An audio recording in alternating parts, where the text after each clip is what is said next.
So, David. So, Michelle, how relaxed are you? Not relaxed, because anyone who's ever done a snow holiday, I snowboarded, my family skied, will know that it's the most not relaxed.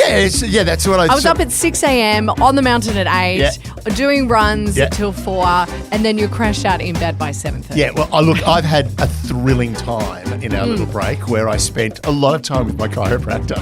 Oh, great. As he snapped my back, and I found out that I have hyperpronated ankles. So I'm pretty relaxed as well, because it sounds like a boomer condition. The painkillers are kicking in right now. Well, I actually did a little injury. I thought I was very clever on a snowboard. I was doing all kinds of park and gnarly vert stuff, and then I just tweaked my And you accused me of MCL. sounding like a boomer, and you've just gone gnarly vert. Anyway, go on. All right. And what did you do? Cool. The kids know who I am. And then I twisted my MCL a little. It's just a little twist. And I became a semi-official Matilda. Oh, yeah. By helping one of the Matildas win Celebrity Theatre Sports. So, yeah. Oh, okay, look at you. Yahoo sucks to you. It's been a great break. But, of course, as soon as you and I go, let's take a little break, because there's nothing going on. Everything happened. Everything. So, what we thought we'd do is we would tuck into the things that we missed while we were away. Let's do that. Yeah. You're listening to I Spied, the holiday injury of Australian intelligence. My knee Can I borrow really your, hurt. Can I have that ice pack? No, I need it. Oh, I just need 5 minutes. Are we getting old? I'm just going to... the morphine's kicking. The morphine's kicking. That's all right.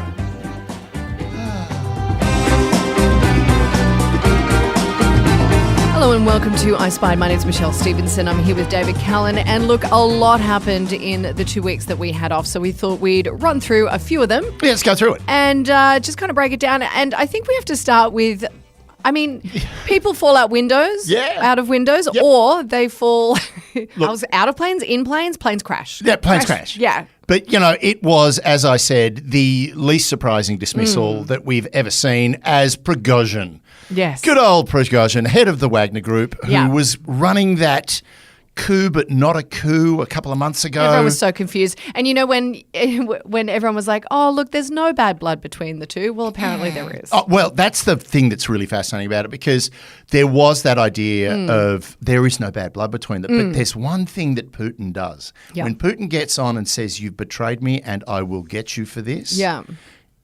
You betrayed him and he will get you for this. Yeah. All right? That's the whole thing. And like Prigozhin, I think the interesting thing is when you understand Prigozhin, the man, and his background, he was a petty criminal in St. Petersburg. Yeah. And then he started running a restaurant that Putin walked into one day and liked the food.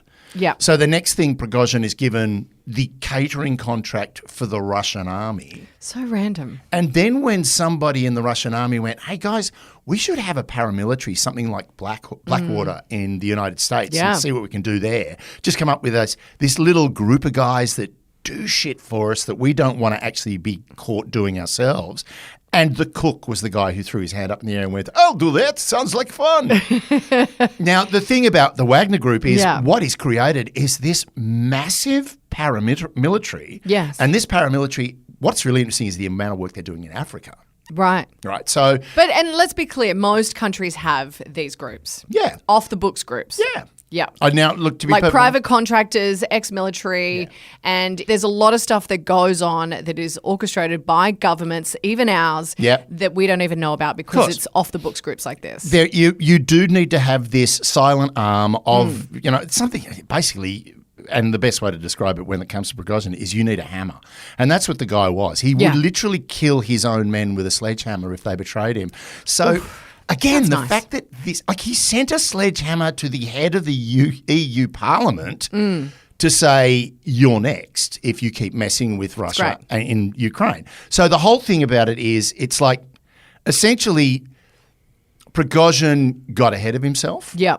And like the reason he had the great thing is the reason the coup took place, and I only found this out recently, was Shoigu,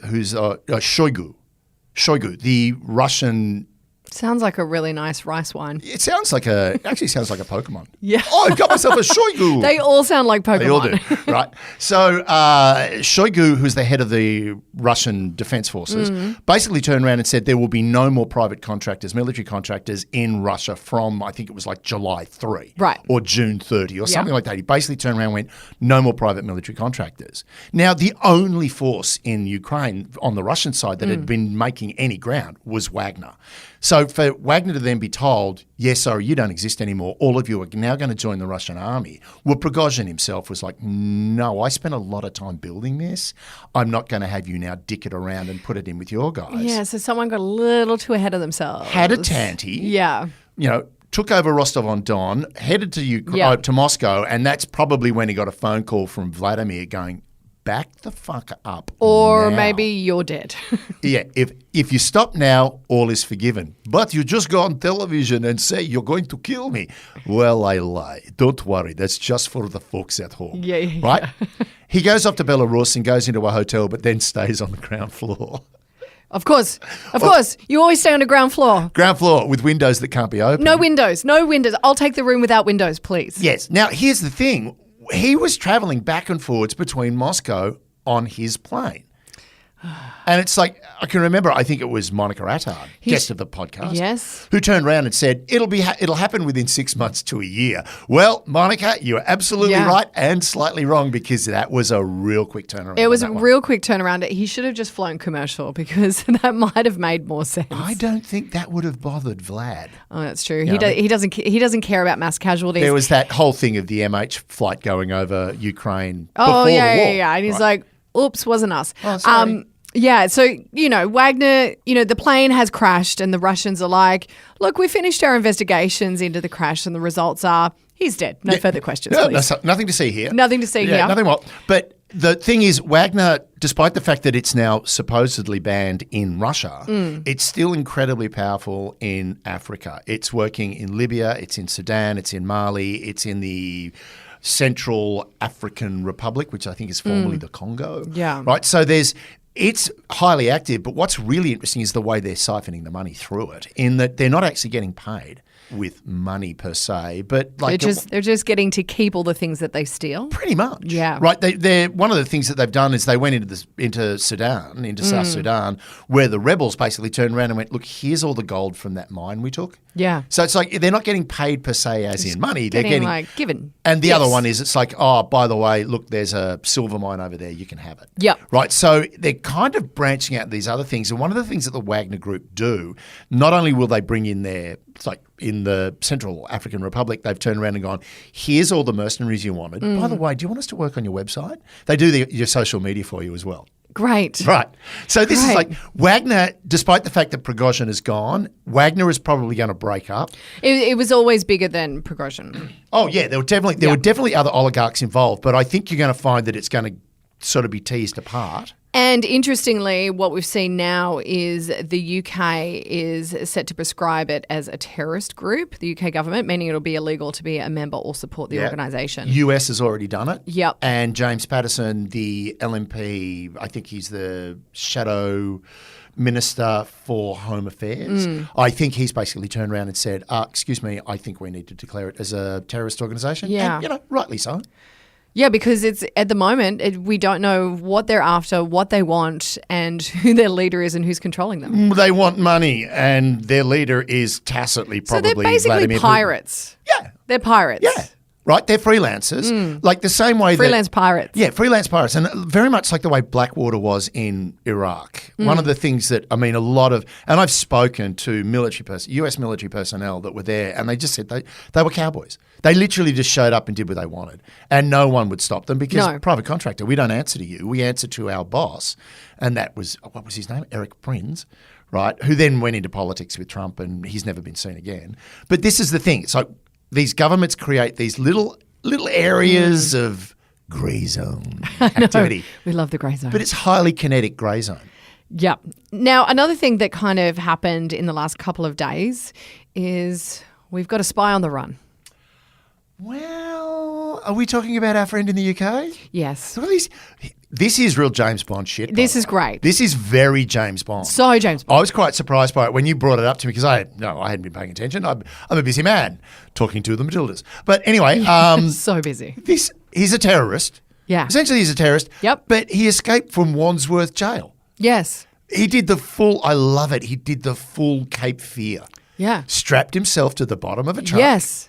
Did the full Robert De Niro. Yep. Yeah. Counselor. Yeah. Strapped himself under the truck, got driven out of the prison. By the time they realised he was gone, he was gone. And they'd shut down motorways, which had caused huge queues at ports after his escape, trying to track him down.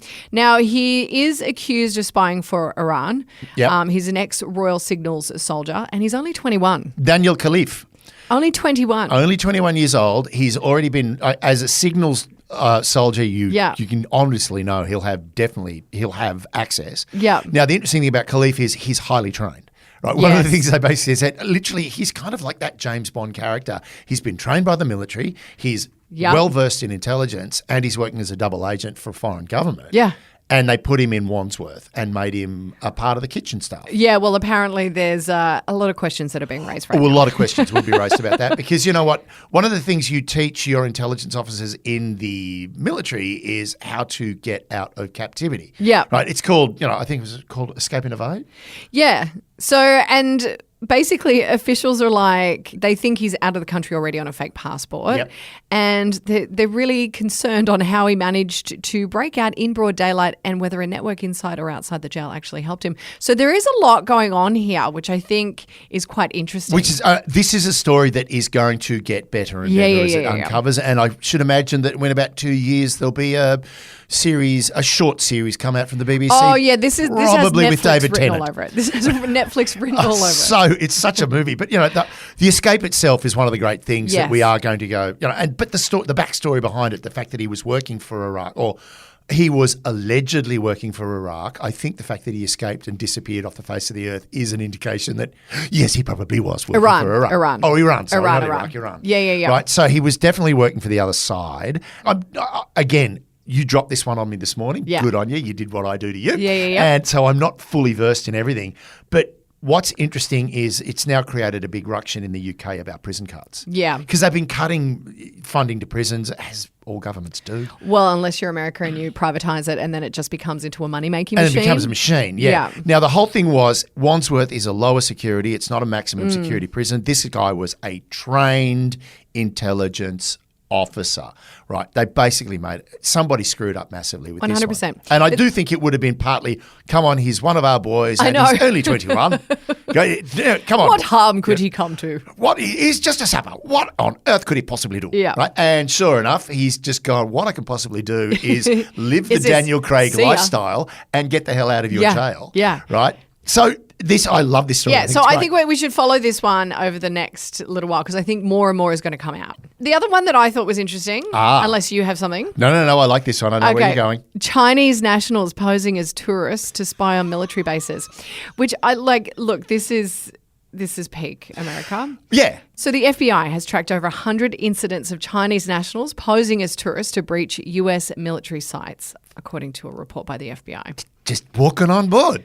Come here. But I mean, it makes sense. They just walk in and they're taking lots of photos. You've got to remember how porous military bases can be. And we have spoken about this before, kind of lightly touched on it. Yeah. But here we go. They've actually come out and said, no, this is actually happening. This is actually happening. Now, look, to get onto a location like HMAS Watson. So Watson's Bay here in Sydney, down the end of the harbour, you can walk around there quite happily. Yeah. Right. It's not, and to be perfectly honest, really it's a naval training centre for bridge crews. So is there really that much that you're going to find out? Well... And you're not going to get into the actual secure areas because they're secure. But those responsible, which have been dubbed gate crashers, range from Chinese nationals detected crossing into a US missile range in New Mexico, scuba divers caught swimming in murky waters near a US government rocket launch site in Florida, and several US officials recently told the Wall Street Journal that there's a growing trend which represents potential espionage threats. But this is the thing. thing. I mean, it comes down to the stupid question that I was asked when I first joined ASIO, right?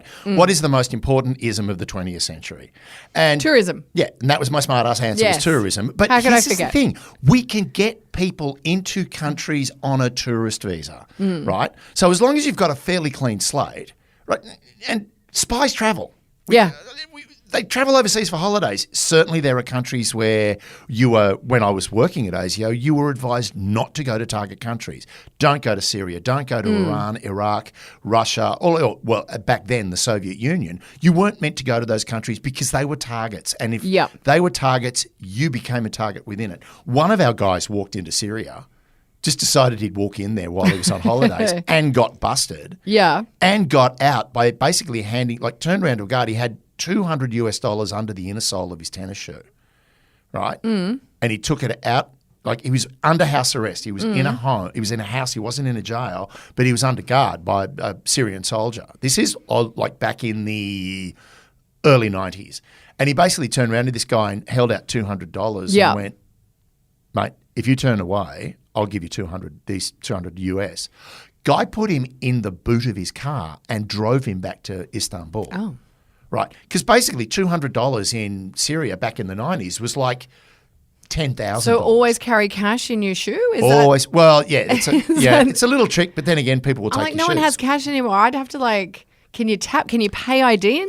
You just walk up, put your foot next to the reader. Can I tap it? Everyone's looking at you. Where's this guy's shoe? Who has saying cash? Who has authorised cash? credit? Right. So that's a very good point, is with these tourists, essentially they are, these tourist spies. It's like, it's actually, you can buy a tour. When you're in China, you can do the base tour. Just make sure to take lots of photos and send them to us. But it's funny because in other more concerning incidents, they were saying that Chinese nationals arrived saying they had a reservation at a hotel on a military base. Yeah. And that a group of Chinese nationals purporting to be tourists tried to force their way past guards at Fort Wainwright in Alaska, claiming they had reservations at a commercial hotel on the base. So they're just playing dumb. Yeah. Oh, sorry, this is where I'm staying. But we're like, no, it's a military base. No, I booked here. Yeah, no. I've got a hotel. I've got a room at the Hyatt. Yeah. Now, isn't this Airbnb? Here's one of the interesting things about American bases, though. They are kind of like little chunks of America. Oh, I know, in and of itself. Well, I had a stepfather who was in the Air Force, and we've lived on a base before, you know. And they're like mini little cities. We had a cinema on the base. We had a pool on the base. You've got your little houses. It's like, it is kind of. When I was in Qatar for the Asian Games, we thought we're going to get a lot of Americans because the base in Qatar, the US base in Qatar, is the largest base outside of the US, right? Yeah. So we thought we're going to get a lot of Americans. Saw 3. Right. And I turned around to one of them and said, I would have expected to see a lot more of you guys around. He went, why? I went, well, huge sporting event. He went, yeah, but we've got all of this back at the base. And it's like, there is a shopping mall in there. There is a hotel in there. There's all of the things that you want. It's a little chunk of America. So the fact that they walked up and went, no, we booked a hotel room here. Yeah, we did it. Pretty ballsy though. Yeah, bookings.com. Yeah, pretty ballsy. Or Vivago or whatever they used. Very ballsy. But that's the thing. Playing dumb is an extremely effective technique for any intelligence officer. Oh, 100%. The dumber the better, to be perfectly honest. I mean, I lasted for 7 years just by pleading stupid. Admittedly, I didn't really have to plead that hard. It was pretty obvious that I was. I'm really stupid. We believe you. Yeah. No, David, you're more than really stupid. You're intensely stupid. Yeah. But this is one of the things that we're going to see more and more. Yeah. And I did, as I've said, I've been, because I had a bad back, I've been delving a lot. And there's some really interesting stuff about China's current operations in the UK and also the UK's counter operation, so the lurk and the counter lurk that's going on. And I'd really like to talk about that in another episode. But yeah, the fact that we've got tourists running around doing this, it's really not that surprising. Well, and they're saying, look, they haven't really gleaned much information, but it is to them more of a numbers game. They're just throwing enough mud at the wall and seeing what will stick. Yeah, of course. Right. They basically take a chance. Yeah. It's very much like the Prime Minister I walked up to on the ferry the other day. Okay, which we won't talk about yet. We won't talk about that yet. But basically, that moment we went, oh, don't be that guy. And I went, and then no. you are that guy, you are. Not normally. I just felt this was an important thing. Now, one last thing before we go. Okay, go. Right. It's about, because let's be honest, Russia aren't doing well in Ukraine at the moment. In fact, a lot of people are talking about how the Ukrainians have made quite a lot of inroads with their offensive, their counteroffensive that they've been running. Of course, we're getting to the end of summer, so that counteroffensive is going to have to make a lot more ground before winter sets in. But of course, the Americans are sending M1 Abraham tanks, and the UK and the US are also sending depleted uranium ammunition, which is... It's getting really freaking nasty. That stuff is really, really nasty. Yeah. But the Russians, one of the things that's really interesting is the Russian propaganda war. The Russians have really controlled the narrative very solidly in Russia about what's going on in the Ukraine, and they've just recently released a movie. Right? The movie is called The Witness, and it's a feature-length film about the Ukraine invasion. Special military operation. It centers on a fictional character called Daniel Cohen. Interesting name for a Russian. Daniel Cohen, an esteemed Belgian violinist who arrives in Kyiv to perform in February 2022, days before the Russian troops entered Ukraine. As Russia launches its special military operation, Cohen gets caught up in the fighting, witnessing a series of inhumane crimes and bloody provocations by Ukrainian nationalists, according to the movie's premise. Okay. An absolute flop at the box office. I'm sure it was. Not one Russian wants to go and watch it. Weren't they forced to? No. They're trying to keep it but basically they've created this huge... this is what we see and how America essentially perpetrated the fall of, communism. It's like that soft power where you try to get to people through things like, movies and television and music and all of that kind of thing. Like extending soft power, I don't think is something that the Russians are good at. I think it's definitely something that America is good at. But that's an interesting point that you've made. The soft power that the Russians have when it comes... Russians more hard power. The soft power that Russia exercise is more social media based, right? Yeah, but so the influence that they used, say the influence they had in 2016 but in the that's election, more of a control mechanism that they were able to feed the narrative because they were controlling it. Yeah. But that's not even working anymore. No, but we're onto it. Yeah. Right? The problem with soft power is once we're wise to it, we're wise to it. No, but I think soft power is more about you want to emulate what the life that people are living and what they're doing in it. Yeah. It's not a directive from people. It's more about an idea that you want to be part of. Yes. Now, I mean, there's a great podcast. In fact, it was one of the reasons why I was approached to create this podcast was Wings of Change. Right. The song that came out. Wings of Change, yeah. I think we've spoken about that. We have. But the brilliance of that is the conspiracy that's come out is the CIA paid for it, wrote it. Yeah. I reckon, and my theory behind it is actually the CIA probably went, geez, let's make sure everyone plays this. Yeah. Right. They might have financed getting it onto playlists, but I don't think they would have written the song. Let's give the band, I think is it Scorpion? Yeah. Give them the credit. They wrote an incredibly good song at just the right moment. Yeah. Right. It's one of those beautiful moments of synchronicity. Any intelligence influence and in that soft power milieu would be them going, how do we promote this song? Yeah. Right, because it's obviously having an impact on the population. Let's make sure it's heard. Yeah. Whereas what the Russians have done here with The Witness, what a great name. The Witness. If only it had Harrison Ford in it. I know, I would watch it. Yeah. What they've done here is they've pulled out the Wagner sledgehammer in movie form and gone, we're going to beat you over the head with the fact that they're all Nazis and we had to stop them. Yeah. That's basically it. And the fact that it wasn't a Russian character, they've made it a Belgian violinist. So, a man who cares, who's soft and a good man, who's watched all of this evil. It's like, guys, you're the ones shelling everything inside. I mean, recently there was the worst civilian casualty rate was hit about a week ago when they lost a lot of territory. And basically every strategist is now saying every time the Ukrainians have a win, the Russians will hit the civilians. Yeah. And they're disrupting the grain harvest at the moment in that they can't get it out. There's an interesting story about how they're doing that. But essentially the Russian soft power isn't even working on Russia anymore. Oh, no. I think people have grown wise to it. And also, there's a whole new generation that are very wise to it and are probably way more savvy than even Putin himself when it comes to soft power and social media-isms. Look, the guy's got hacker school. He's got his hacker farms and his robot farms and all that sort of stuff going on. That's great. But when it comes to influencing the kid on the street, and that's who he really needs to influence, because without the kid on the street, his army stops. Yeah. Now, if they keep leaving the country, which they have been in droves, I mean, they've locked the borders, but if you're rich enough, you can get out. But the smart kids are just making sure that, no, we don't buy the narrative. And they're not buying the narrative. So there we go. We're back, baby. We're back. We're up to date. We've got a lot of really exciting stuff coming up We as do. well. We do. And also keep your requests coming in at I Spied Podcast. Please do, because look, the funny thing was I sat down about 2 days after you flew out for your Nordic intelligence training and where you did your MCL. Yeah. I was in my office with my big whiteboard and I had like an hour before I needed to be anywhere, and I went, I might just go through go through all of our messages and go onto Twitter and have a look, and the whiteboard was full in half an hour. Great. Right. So we got lots to talk about, and please do not hesitate in getting in touch. Yeah, but we're going to do a deep dive in a few more things, and we're also going to do regular kind of catch-ups on the news in the spy world as well. Right. The funny thing is that there's so many little stories that are going on. So occasionally we are just going to little bite-sized things, but don't forget the history of the world is our little oyster. Oh, I love it. I love an oyster. Ooh, a good oyster. Yeah. And then a Bloody Mary with it. Oh, I love a Bloody Mary. I'm hungry. Starving. And thirsty.